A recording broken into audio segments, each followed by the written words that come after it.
Saúdo os que nos acompanham por meio dessa videoconferência. Cumprimento a todos os integrantes do GETRAB com muita alegria e muita satisfação. Cumprimento os alunos que coordenaram esse evento, o que faço na pessoa do Dr. Carlos Roberto de Oliveira, sempre atuante. Cumprimento o professor associado José Fernando Simão, que gentilmente aceitou o convite para refletir sobre um tema que hoje está na pauta dos debates: força maior e cláusula rebus sic stantibus.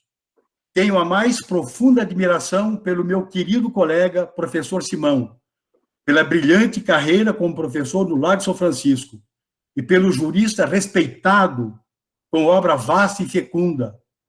Muito obrigado, professor Simão, por aceitar nosso convite. Cumprimento também o Fabiano Zavanella, mestre e atualmente doutorando na USP, advogado, professor, membro atuante do GETRAB, que aceitou o desafio de explorar os aspectos gerais da MP 936, que acabou sendo editada ontem à noite. A MP apresenta-se extremamente complexa, regulando medidas importantes com vistas a evitar dispensas e favorecer a saúde das empresas. Cumprimento ainda o Dr. André Zipperer, mestre, doutor, advogado, professor com diversas obras, também membro do GETRAB, que aceitou examinar o tema tão complicado que é a dispensa de empregados, com base no artigo 486 da CLT, examinar a teoria do factum principis. Saúdo também com muita alegria o meu querido amigo André de Melo Ribeiro, advogado brilhante, perspicaz, mestre pela USP, também membro do GETRAB. Enfrentará a complexa questão envolvendo a necessidade ou não da participação do sindicato nas diversas iniciativas que as empresas estão tomando ou deverão tomar nesse período de calamidade. Da mesma forma, saúdo o advogado e professor Rafael Camargo, sempre dedicado e membro atuante do GETRAB, que abordará o tema teletrabalho e banco de horas. Finalmente, tenho a elevada honra de cumprimentar a desembargadora Ivani Contini Bramante, além de desembargadora com larga experiência no Tribunal Regional do Trabalho da 2ª Região, com destacada liderança na seção de dissídios coletivos. A Ivani é professora extremamente dedicada há muitos anos. Portanto, nós estamos nos referindo a uma profissional extremamente acessível, competente e de uma simplicidade exemplar, própria de pessoas sábias. Esse é o segundo encontro do GETRAB nesse semestre. Foi programado para o debate de hoje o tema trabalho em plataformas digitais. No entanto, fomos surpreendidos por essa terrível pandemia do Covid-19. Foi muito oportuna essa mudança de programação, mesmo porque qualquer notícia, qualquer debate, qualquer programa de rádio, televisão ou outro, a crise provocada pela pandemia está em pauta.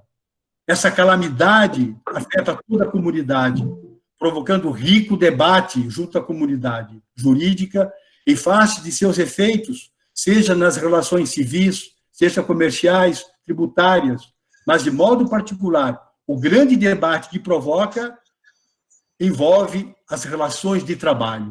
Tudo passa pelas relações de trabalho. O que iremos fazer hoje é debater as medidas adotadas. Eu estou vendo a Lita aí. Ô, Lita, tudo bem, querida? O que vamos fazer hoje é debater as medidas adotadas pelo governo, de modo particular, aquelas destinadas a preservar os empregos e as empresas.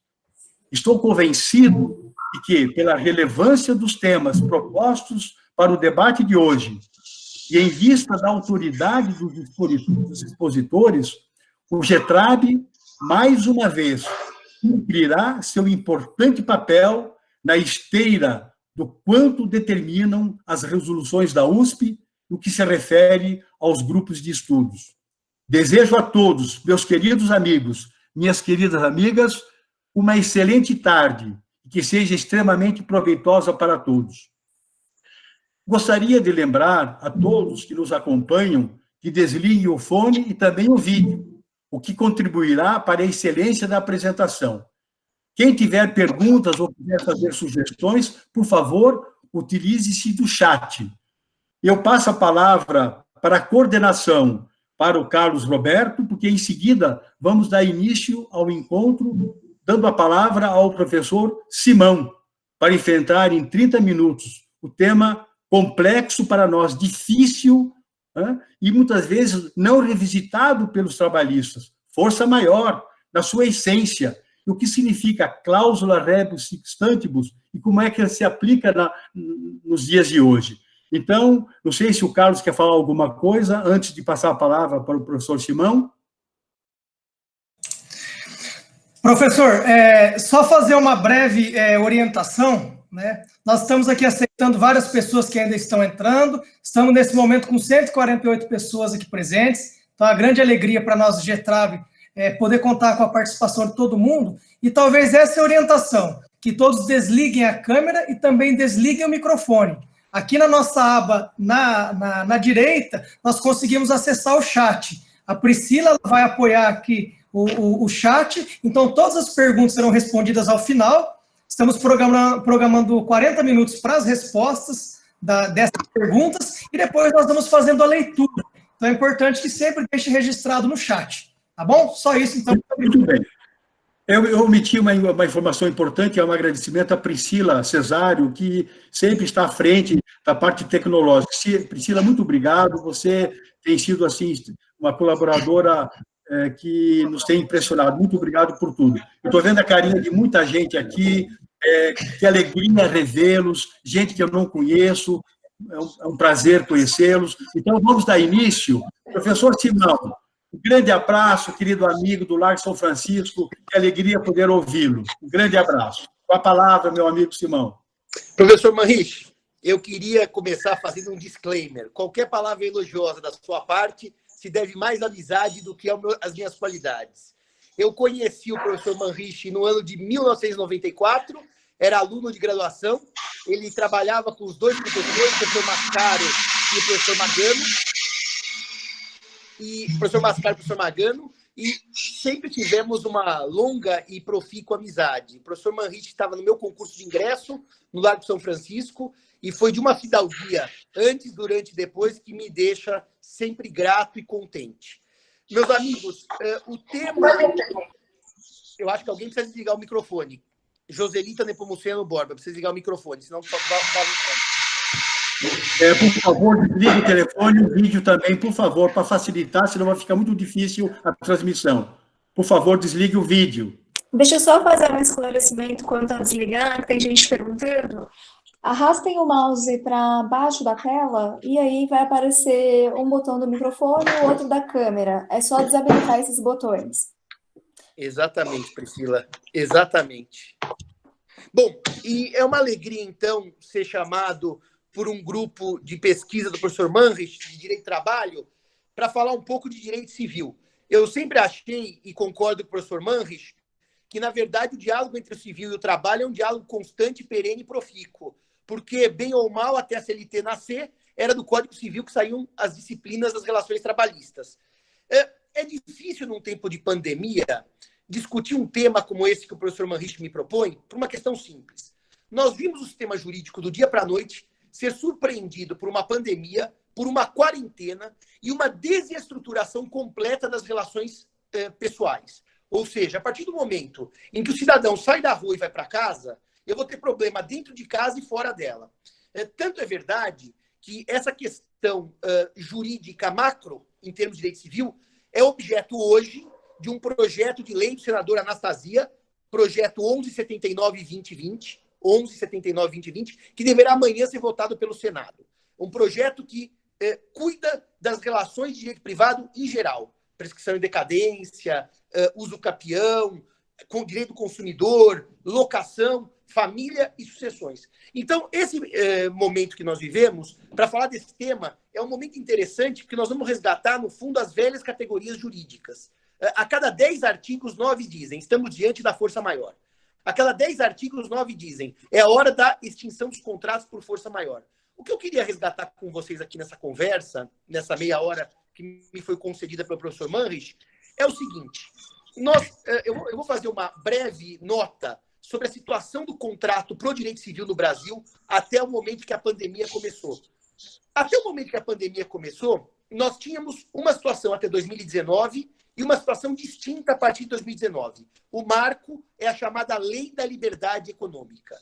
Até a edição da Lei da Liberdade Econômica, e eu posso identificar esse momento número 1, que eu vou chamar assim, depois vem o número 2, e a Covid é o número 3. Nesse momento número 1, os civilistas estavam completamente encantados com os princípios da boa-fé e da função social do contrato. Completamente encantados, escrevendo tintas e tintas sobre isso, municiando o judiciário para decidir as questões de maneira principiológica, de maneira a abandonar as categorias jurídicas tradicionais para resolver tudo pela boa-fé e pela função social. Eu tenho uma palestra preparada em que eu analiso 4 ou 5 julgados do STJ, em que um julgado é um julgado de patrocínio de time de futebol no Paraná. O time de futebol tinha exclusividade com determinada marca de refrigerante. Ele rompe no meio do contrato, admite outra marca de refrigerante para patrociná-lo. É o caso clássico de inadimplemento contratual, artigos 389 e seguintes do Código Civil. O julgado perde linhas para justificar a quebra do dever de lealdade à luz da boa-fé objetiva. Ou seja, o que se percebe é que, no fundo, a função social do 421 e a boa-fé do 422 foram artigos que tomaram um espaço muito maior do que eles precisavam ter tomado. Na verdade, gerou-se para a doutrina um facilitismo. O aluno pergunta e fala, bom, mas isso atenta contra a boa-fé. Isso atenta contra a função social. Então, a doutrina civilista, em grande medida, e a culpa é da doutrina, se demitiu da construções clássicas, como essas duas que nós trabalhamos hoje. O caso fortuito e a força maior e a cláusula rebus sic stantibus. Nessa demissão, tudo ficou muito fácil, porque a intervenção ao conteúdo do contrato na área civil passou ao máximo, ou seja, os juízes passaram a interferir em toda e qualquer contratação, independentemente de considerar suas peculiaridades, se é ou não de consumo, se é uma relação empresarial paritária, se é uma relação por adesão ou não, e os princípios deram um conforto à decisão, que ao mesmo tempo gerou um caos social. Por quê? Porque os empresários ficaram com muito medo de contratar a partir do momento que a intervenção sobre o conteúdo do contrato passou a ser excessiva, desmedida, com o abandono das categorias clássicas. Aqui tem que fazer uma nota política, nem contra nem a favor, porque isso aqui é uma questão técnica. O governo Bolsonaro, inspirado pelo Paulo Guedes, com uma visão libertária da economia, resolveu trazer uma visão libertária para o direito. E essa visão libertária vem com a Lei da Liberdade Econômica. Repito, se bom ou ruim, se certo ou errada, em debates acadêmicos isso é irrelevante. O que interessa ao debate acadêmico é que nós tivemos uma virada 180 graus o ano passado com a Lei da Liberdade Econômica, que basicamente estrangulou os princípios da função social e da boa-fé. E voltou a retomar a velha máxima romana pacta sunt servanda. Os contratos devem ser cumpridos. Os contratos nascem para ser cumpridos. Pacta é o plural de pactum, os acordos devem ser cumpridos. Sunt do est, servanda servandum, devem ser cumpridos.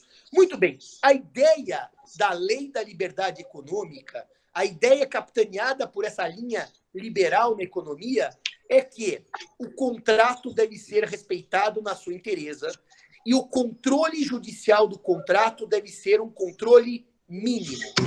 Tirando os mecanismos tradicionais, que são os mecanismos de invalidade que estão no artigo 104 do Código Civil, tirando as relações regidas por leis especiais, como as relações de trabalho, como as relações de consumo, tirando-se vamos dizer, essa especialidade, na generalidade, a ideia é de pacta sunt servanda. Mormente em contratos empresariais, mormente em contratos entre partes iguais, mormente em contratos em que eu terei um equilíbrio mínimo de forças. De repente, a China, em janeiro, comunica que existe uma nova doença, que veio do morcego e do pangolim. Para quem não sabe, o pangolim é um desdentado, é da família do tatu, da família do tamanduá, que é uma classe chamada edentata, e que tem um rabo e uma carapaça. E esse vírus veio para a China e começou a confusão. Eu estava em Portugal e comecei a assistir a televisão do que ocorria na China e falei, é melhor eu voltar para o Brasil logo, porque a pandemia vai chegar e vai chegar de maneira avassaladora. E a pandemia chegou, e daí a sugestão, parece que pacífica hoje pelo mundo, é a quarentena. Bom, quando nós chegamos no meio de quarentena, as pessoas ficam em casa e as pessoas não produzem. Não produzem? Bom, produzem conforme podem. Ou seja, o home office acabou instituído, isso é matéria até para vocês trabalharem depois na área de vocês, mas eu vejo que de uma maneira definitiva. Hoje a conversa entre os escritórios é, nossa, as pessoas não trabalham tão bem em casa, será que eu precisaria de todo mundo dentro do meu escritório? Isso é uma mudança de costume. Só que, de repente, os espaços públicos fechados pela pandemia, por uma questão de saúde pública, geram, evidentemente, desequilíbrios econômicos. Então, a hora que fecha um shopping center, um empresário famoso da área do sapato, eu não vou citar o nome da empresa dele, que é cliente de um grande amigo, vendia 15 mil pares de sapato por fim de semana, e no primeiro fim de semana, após fechamento dos shoppings, vendeu 4. 4 mil, Simão? Não, 4 pares de sapatos. De 15 mil para 4. As companhias aéreas colapsaram, porque a ideia de ficar num avião com risco de transmissão do vírus gerou um medo completo e as pessoas pararam de viajar. Eu moro aqui em Moema, ao lado do aeroporto de Congonhas. Eu, essa hora, não conseguiria fazer essa live aqui de tanto barulho de avião. Aqui, eu tenho tido um avião ou dois por dia. Eu tinha 1 ou 2 por minuto, praticamente. Esse colapso gera um problema. Restaurantes, meu escritório é no centro, em frente à faculdade, professor Manriche. Todas as lojas e restaurantes fechadas por causa da pandemia. Muitos prédios comerciais fechados por causa da pandemia. Bom, então agora vem uma pergunta jurídica de alta relevância. O que acontece com a contratação que foi feita num mecanismo pacta sunt servanda, no mecanismo os contratos devem ser cumpridos, numa base contratual A, e de repente essa base contratual virou B. As pessoas logo invocaram a força maior. Logo invocaram a força maior, como já tinham invocado a força maior, quando, por exemplo, aquele vulcão na Islândia entrou em erupção em 2010, no mês de abril de 2010, e houve aquele caos no tráfego aéreo do norte da Europa, que atingiu a Europa toda. Bom, por que se invocou a força maior? Porque o Código Civil, no artigo 393, ele vai definir a força maior no parágrafo único desse dispositivo.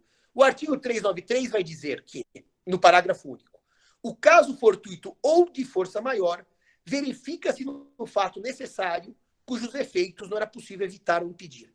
Efeitos não era possível evitar ou impedir. Qual é a consequência da força maior de acordo com o sistema? Caput do 393. O devedor não responde pelos prejuízos decorrentes do caso fortuito da força maior. Portanto, verificado o caso fortuito ou de força maior, o sistema tem dupla consequência. Um direito de resolução do contrato, desfazimento com efeitos ex nunc, dali para frente, e um desfazimento sem sanção, sem pagamento de indenização. Este é o duplo mecanismo quando um contrato se encontra numa situação de inexequibilidade por um fato necessário cujos efeitos não era possível evitar ou impedir. Então, eu comecei, professor Manriche e grupo de estudos, de uma maneira muito radical. Até eu refiz, porque eu escrevi um texto que amanhã eu faço questão de mandar para o Carlos, para que ele divulgue aí para o grupo de vocês. Acabei hoje o texto, vai sair amanhã publicado. Em que eu dizia assim, ó, esqueçam a força maior. E eu quero falar por que eu dizia esqueçam a força maior e por que eu fiz uma revisão que há situações em que eu posso lembrar da força maior. Fato necessário, cujos efeitos não é possível evitar ou impedir.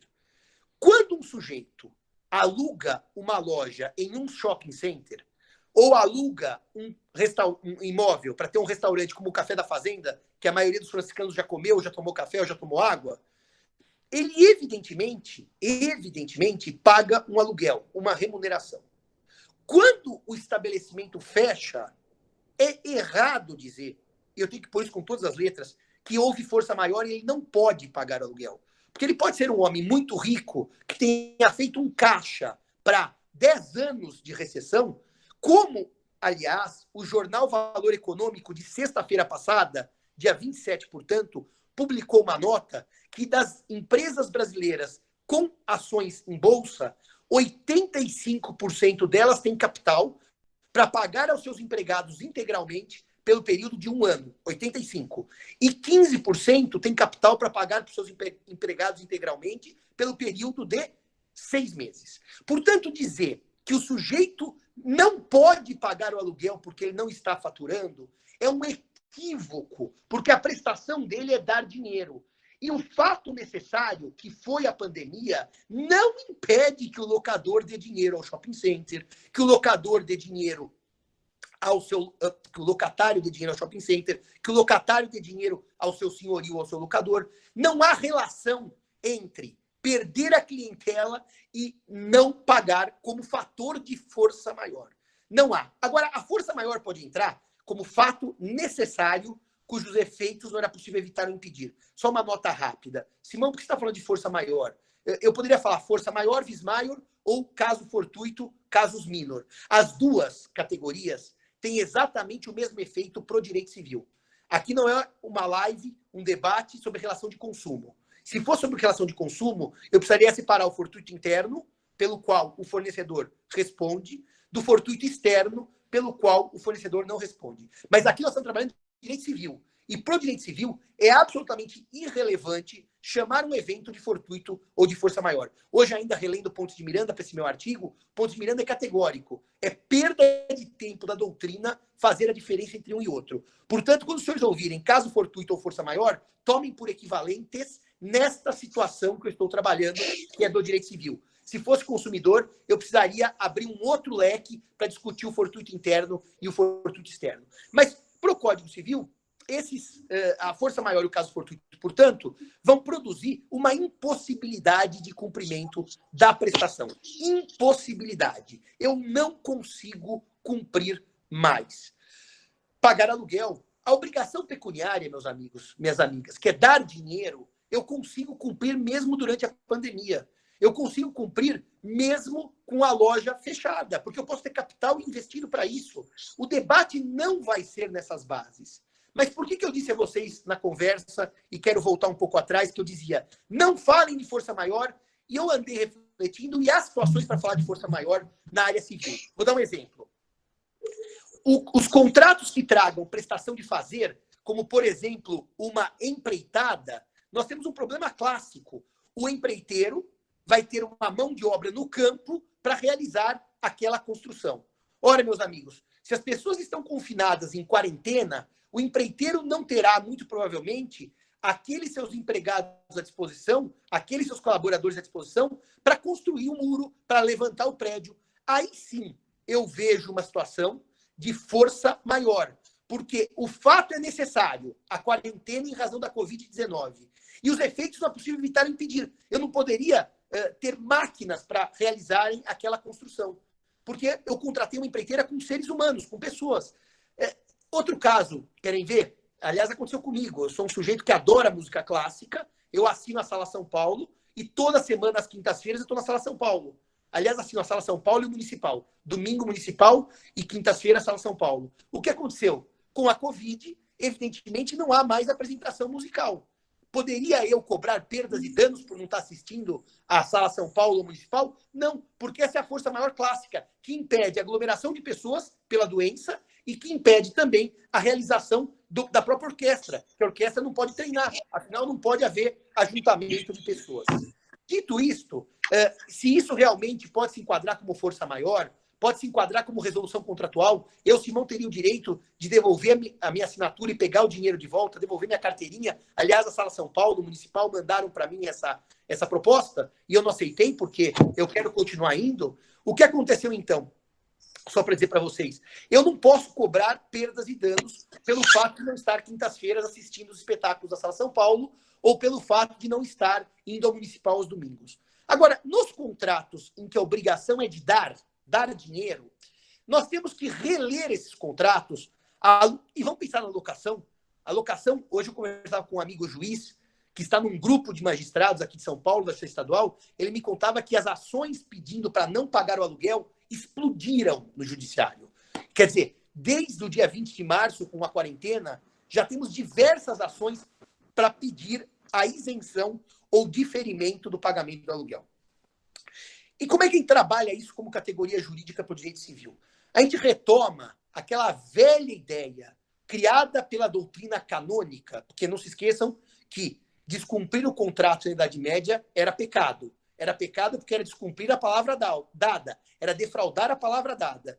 Os canonistas construíram, então, uma forma de suavizar o princípio pacta sunt servanda. E qual forma foi essa que os canonistas escolheram? A chamada cláusula rebus coisas. Sic assim.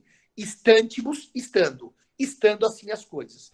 E como é que os canonistas, então, construíram a fórmula? Contractus quiabent, tractum successivum. Em contratos em que haja trato sucessivo, é dependência de futuro e dependência de fatores futuros, rebus sextantibus intelliguntur. Devem ser entendidos, compreendidos, intelliguntur, inteligência, estando assim as coisas. Muito bem. Isso permitiu, então, que o sujeito dissesse: eu não vou cumprir o contrato, porque quando eu contratei, a situação era A. Agora a situação é B, que é completamente oposta a A. Eu vou descumprir o contrato sem pecar e sem ter sanção civil. E, portanto, a cláusula rebus permitiu uma resolução contratual, rompendo-se o princípio pacta sunt servanda. A cláusula rebus é da Idade Média, ela fica esquecida nos livros, isso fica bem claro. Ela é retomada no século XIX, quando começam os alemães a estudar fontes medievais.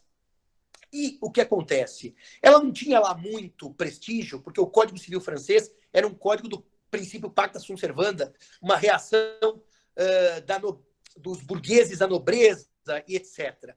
Mas, de repente, os autores começaram a descobrir a cláusula rebus e redigir algumas ideias.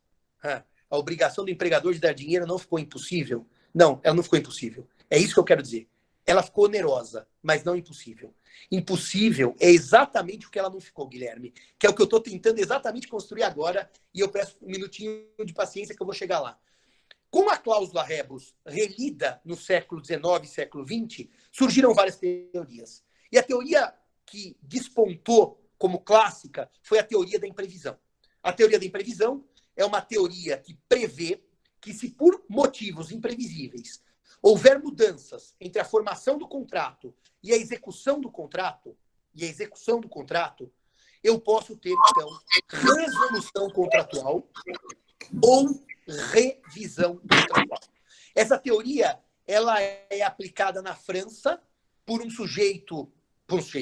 num momento histórico da Primeira Guerra Mundial, que era exatamente quando, em 1916, o Conselho de Estado francês, o Tribunal Administrativo, no seu grau máximo, precisou decidir um conflito entre a prefeitura de Bordeaux e a empresa que fornecia gás. A empresa que fornecia gás, em 16, dizia: eu não posso manter o preço do gás que eu cobrava em 14, porque com a invasão das minas de carvão do Ruhr, o carvão está mais caro, a produção do gás, o transporte do gás está mais caro, eu quero aumentar o preço. E a prefeitura dizia: pacta sunt servanda, combinou X, só se recebe X.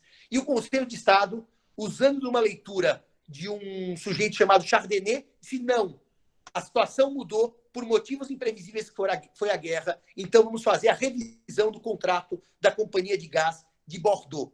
Isso em 16. Em 18, a França edita uma lei que é exatamente o objetivo desse projeto 179-2020, do senador Anastasia, que é uma lei geral de tutela dos contratos celebrados a partir de 1º de agosto de 14. A guerra começou dia 28 de julho, mas 1º de 14 foi a data escolhida para os contratos.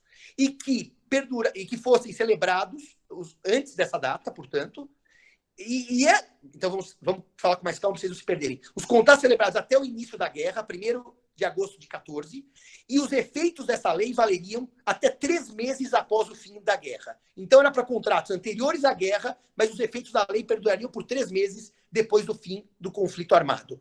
Essa lei se chamou Lei Fayot. A Lei Fayot, ela é a grande lei inspiradora desse momento histórico, em que os contratos se desequilibram por alteração de sua base. Alteração de sua base objetiva. Quem quer estudar o tema melhor, tem Ertmann. O-E-R-T-M-A-N-N. Ertmann. Ertmann é o criador da teoria da base objetiva do negócio. Outra obra que eu recomendo, Arnoldo Medeiros da Fonseca, que fala do caso fortuito da força maior. Também é uma obra clássica de 1943. E, a partir da Lei Fayot, o juiz francês, nos contratos comerciais de trato sucessivo e de entregas de mercadorias, pôde tomar 2 medidas com relação aos contratos firmados pré-guerra, antes de agosto de 14. 2 medidas.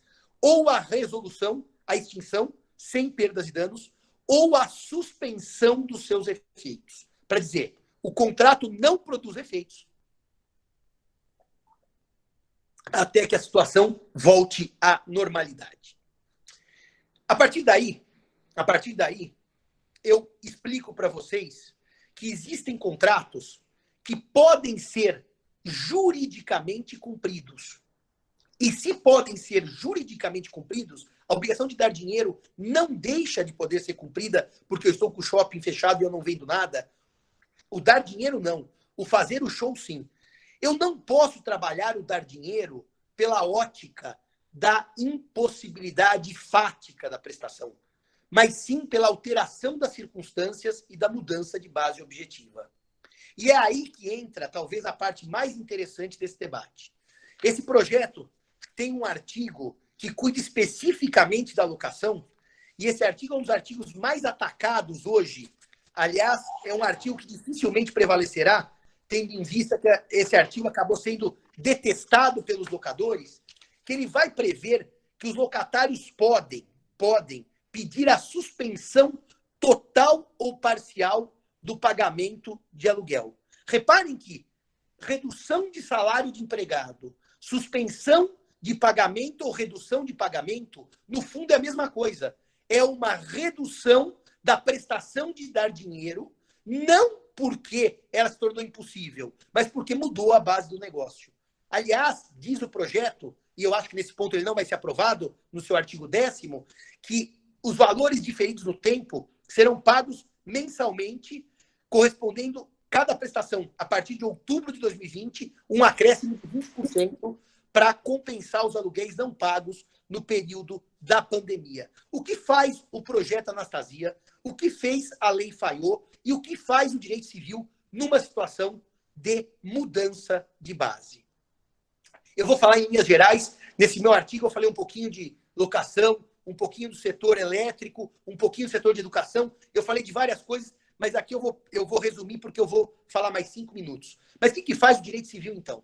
O direito civil tem que buscar, a todo custo, a chamada conservação do negócio jurídico após a alteração de sua base. E conservação por quê? Porque se as pessoas contratam, elas contratam porque querem o contrato. Porque o contrato é socialmente útil, juridicamente útil e economicamente útil. A ideia de sair resolvendo o contrato por força maior, ela é antissocial, antieconômica e antijurídica. Portanto, o olho sai do 393 e vai para o 317, que é um artigo que está topologicamente abaixo do 315, que é o princípio do nominalismo no Código Civil, mas o 317, ele traz uma possibilidade ampla de revisão judicial dos contratos. Porque ele vai dizer assim, quando por motivos imprevisíveis, pandemia com quarentena e cessação de atividade, está escrito aqui, sobrevier desproporção manifesta entre o valor da prestação devida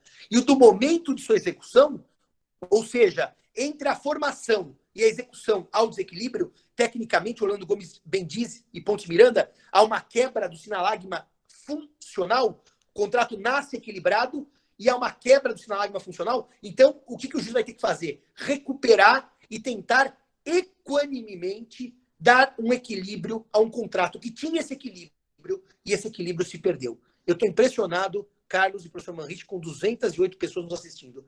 Eu já fiz transmissões assim pelo Google Meet, nunca teve tanta gente. Então, nesse momento, parabéns a vocês pelo trabalho sério. Então, nesse momento em que o sistema precisa da conservação do contrato, a revisão é o que se faz necessário. E como é que se faz revisão do que se faz necessário? Com critérios. Se a lei for aprovada, esse projeto, haverá critérios aqui para alocação. Para os demais contratos, só uma regra para contratos agrários também, mas para os demais contratos, fora alocação, a lei não trouxe parâmetros de revisão. Quando a lei não traz parâmetros de revisão, cabe à doutrina pensar em alguns parâmetros. E agora eu vou caminhar para a conclusão do que eu quero dizer para vocês. Me parece que, nesse momento de pandemia, em que houve uma mudança de base do contrato, eu não posso ignorar que a revisão tem que ser buscada com afinco pelo judiciário. Porque a resolução significa crise econômica, significa recessão maior e significa não atender ao interesse jurídico. Então, vamos lá. Eu vou ler aqui, professor Manrique, eu vou pedir licença para ler, porque eu fiz agora o artigo, 4 requisitos que o juiz deva levar em conta para fazer o reequilíbrio contratual, atendendo à ideia da cláusula rebus sic stantibus. Primeiro, análise do lucro decorrente da atividade, do contrato de acordo com a atividade, desempenhada. O lucro deve ser majoritariamente diferido para após a pandemia. Então, se na prestação de aluguel eu pagar 1.000 para o shopping center, sendo que claramente se identifica que 100 é o lucro do shopping, nesse momento esse lucro tem que ser parcialmente ou integralmente diferido, jogado para o futuro. O segundo critério é a análise decorrente da capacidade econômica e financeira dos contratantes.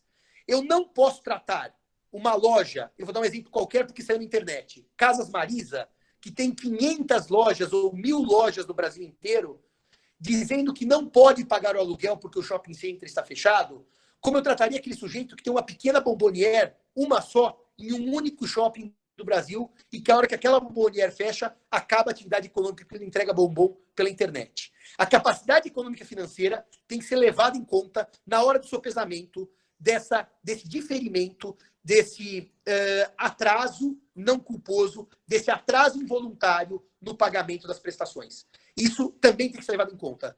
Shopping XPTO, discutindo aluguel que lhe paga o Banco Itaú, é diferente de shopping XPTO, discutindo aluguel que lhe paga a loja do professor Simão, que chama Simão Pão de Queijo, que só tem uma num shopping único do Brasil. Terceiro critério, o ramo em que nós estamos discutindo essa suspensão contratual ou diferimento de pagamento, de acordo com a capacidade de recuperação. Os senhores não tenham dúvida que no dia seguinte ao fim da pandemia, os dentistas não vão ter horário na agenda para nos atender. Porque todo mundo está em casa com dor de dente, esperando a primeira coisa para correr ao dentista. Ou seja, haverá uma sobrecarga dos dentistas após o fim da pandemia. Eu dou um outro exemplo de um colega nosso, o professor Manrique, que também é seu amigo, eu sei que é, o professor Magalhães, de processo penal, que dizia para mim ontem por telefone: Simão, eu preciso fazer meus exames no hospital. Você acha que eu vou para o Sírio-Libanês agora fazer exames em plena pandemia? Acabada a pandemia, todas as pessoas que precisam de exames vão correr para os hospitais. Então, haverá setores da economia que a recuperação pela demanda reprimida vai ser mais rápida. E para esses setores, deve-se analisar, então, quando e quanto eu faço de diferimento, de jogar para frente o pagamento da prestação. Os setores vão ser setores trágicos, tá? Eu tenho a impressão, aviso aos senhores que gostam de cinema e de teatro como eu gosto, e Sala São Paulo e tudo mais, que os últimos lugares que eu vou ter abertura para ir serão os lugares de reunião, salão de beleza para as mulheres, é isso mesmo. Ô, Adriana, alegria vê-la aqui. Nem sabia que estava conosco, Adriana. Esses lugares de aglomeração maior, me parece que vão ser os últimos a serem liberados para aglomeração. E o último fator que eu dou aqui, dos 4 que eu sugeri amanhã, nesse artigo que vai ser publicado no IBD Conte, lá no Migalhas, é o seguinte: evitar-se a qualquer custo a moratória completa. Ou seja, você fala, não paga nada. Porque o não pagar nada gera insegurança social, gera uma fratura do sistema extremamente radical, e que não é desejada como estrutura jurídica, nem como estrutura social. Portanto, evitar o radicalismo de dizer não paga nada. Paga alguma coisa. Difere-se o resto para o futuro. Não se trata de perdoar a dívida, não se trata de abonar a dívida, se trata apenas de recompor o equilíbrio do contrato na pandemia. E eu termino dizendo o seguinte: a pandemia é passageira, todas as medidas serão passageiras, com mais ou com menos tempo, e talvez tenha razão o velho e bom Pontes de Miranda, que é meu marco teórico, quando ele diz uma frase, que é a frase que eu abro esse meu artigo, e que eu vou ler para vocês para concluir essa agradável conversa com a agradável plateia, que é a seguinte: nos sistemas jurídicos não se podem enxertar teorias. As teorias, ainda que estendentes, têm que estar contidas no sistema. A meia-ciência ama teorias, como através dos séculos amou a metafísica. Não é hora de metafísica, não é hora de tirar coelho da cartola, é a hora de aplicar exatamente o equilíbrio econômico da cláusula rebus sic stantibus. Cláudia, as mensalidades escolares de faculdades, as faculdades têm o dever de dar aula à distância. E se não puderem dar aula à distância, terão que abaixar a mensalidade de acordo com o serviço parcialmente cumprido. Agora, escola infantil, Cláudia, isso seria motivo para uma outra live, porque a coisa é bastante complicada. Então, meus amigos, uma palavra final: não vamos cuidar de metafísica no momento de pandemia. Não vamos cuidar de enxertar teorias inexistentes. Vamos aplicar o que nós temos, ler a experiência do Lei Fayot, ler a experiência francesa, e nós temos solução dentro do sistema. Peço desculpas se falei um pouquinho mais de meia hora, e agradeço demais o convite do professor Nelson, do Carlos e de todos vocês por me ouvirem. Muito obrigado a todos. Professor Simão, eu não sei se você está ouvindo as palmas, está todo mundo explodindo de palmas, tem tanta mensagem, está todo mundo impressionado com você, você deu uma aula, sabe? Nós temos paixão pelo direito civil, e hoje nós mergulhamos de novo no direito civil para repensar algumas coisas para o direito do trabalho. Simão, olha, eu acho que fomos muito felizes na escolha, na indicação dessa aula para você. Olha, parabéns, você Obrigado. É incrível, você é genial. Tá? Eu não sei expressar a minha gratidão, o meu sentimento de felicidade, sabe, de ouvir você falar com tanta convicção, com tanta segurança, né? E trazer argumentos tão sólidos, que muitas vezes nós ignoramos. Parabéns, parabéns mesmo. E vamos ao final, depois, ter um espaço para perguntas. Eu sei que você será bombardeado. Tá muito bom. Eu quero só fazer, então, só minha última palavra de agradecimento ao professor Manrich pela generosidade, pelo apoio que tem me dado e sempre me deu na graduação e na faculdade de Direito, e dizer que eu vou fazer o seguinte, professor Manrich, eu vou tocar agora uma preparação de uma outra live, ouvindo vocês, e na hora que vocês falarem volta, Simão, eu volto. Por isso que eu vou desligar a câmera, mas estarei aqui ouvindo os nossos debates. Um grande abraço e até daqui a pouco, meus amigos. Um grande abraço. Perfeitamente. Bom, vamos dar continuidade, então. Eu acho assim que o nosso encontro já estaria perfeito se parasse por aqui. Mas é óbvio que ele será mais que perfeito, porque agora nós temos ainda temas fundamentais. Eu estou vendo a Ivani ali, querida Ivani, que alegria. Já falei de você, não vou falar mais. Você sabe que eu tenho paixão por você. Agora, então, vamos passar a palavra para o meu querido amigo Fabiano Zavanella. Ele é incrível, aceitou o desafio de pegar essa medida provisória e destrinchar e enfrentar. Hoje, bombardeios de dúvidas, todo mundo levantando questões, etc., e ele conseguiu encontrar um norte para nos guiar, para interpretar essa medida provisória. Fabiano, muito obrigado. Agradeço você ter aceitado esse desafio. Está com a palavra. Boa sorte. Ô, professor, boa tarde a todos. Eu que agradeço aí o desafio e a confiança que o senhor depositou em mim. Eu também estava quase concordando contigo aí a sugestão de terminar na fala do professor Simão, porque aí eu me livraria dessa encrenca. Mas Fabiano, eu só vou pedir um favor para os colegas que, com exceção de Evani, óbvio, mas o Marcos